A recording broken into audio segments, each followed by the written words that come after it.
Thank you. Madam Speaker, on behalf of myself, my fellow Texan Chip Roy, and over 70 co-sponsors, I urge all of my colleagues to vote in strong support of my amendment to repeal the Department of Defense's illegal and immoral abortion policy. In the wake of the Supreme Court's historic Dobbs decision overturning Roe v. Wade, the Biden administration immediately set out to sidestep the court's ruling and circumvent the law wherever possible. The Biden administration has encouraged every federal agency to create rules and adopt policies that not only expand abortion access, but also leave American taxpayers on the hook to subsidize abortion services. As evidence of this, October of last year, the Secretary of Defense released a memo titled Ensuring Access to Reproductive Health Care. This memo outlined the steps to be taken by the department in order to use taxpayer dollars to provide service members and their dependents access to abortions and allow for taxpayer dollars to be used so healthcare providers can obtain the licensing required to perform such procedures. According to its illegal policy, which is now in place, DoD can and will reimburse travel expenses for service members and their dependents who travel specifically to obtain an abortion in another state. DoD will also reimburse any associated fees for healthcare professionals seeking to be licensed in another state for the purpose of performing abortion, all on the taxpayer's dime. Last year, immediately after DoD started this unconstitutional illegal process, Congressman Roy and I got to work immediately on addressing this issue and developed a bill to right this wrong. This illegal Biden-endorsed policy has no place in our military. Taxpayer money provided to DoD is intended to provide for our national defense and our national security, not to promote and support the Biden administration's radical and immoral pro-abortion agenda.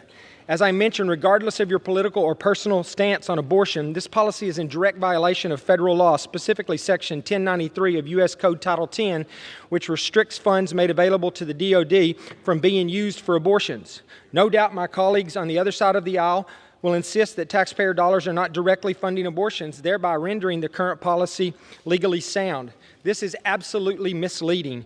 The taxpayer money is going directly to support abortions, and anyone in this chamber that says differently is blatantly lying to the American people.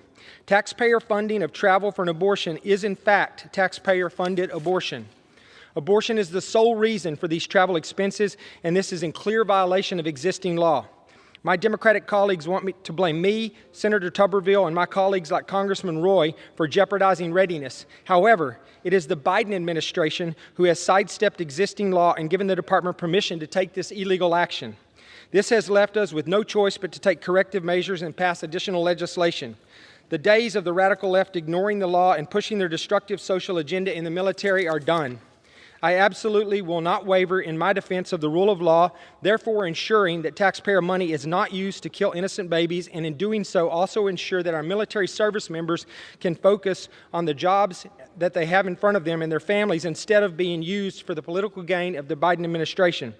This amendment has over 70 co-sponsors because we all recognize that the Department of Defense is carrying out an illegal policy that is divisive, immoral, and does nothing to provide for our national defense or promote our national security.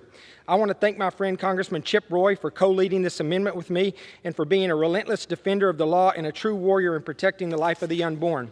I also want to thank the Military Personnel Subcommittee Chairman Jim Banks for his support of my amendment and his work on readying our service members for the real threats that they face. Last, I want to thank Chairman Rogers for creating the strongest defense bill I have seen during my time in Congress. I strongly urge my colleagues to support this amendment to repeal this outrageous and illegal policy and prevent any similar policy in the future. With that, Madam Speaker, I reserve the balance of my time. The gentleman reserved.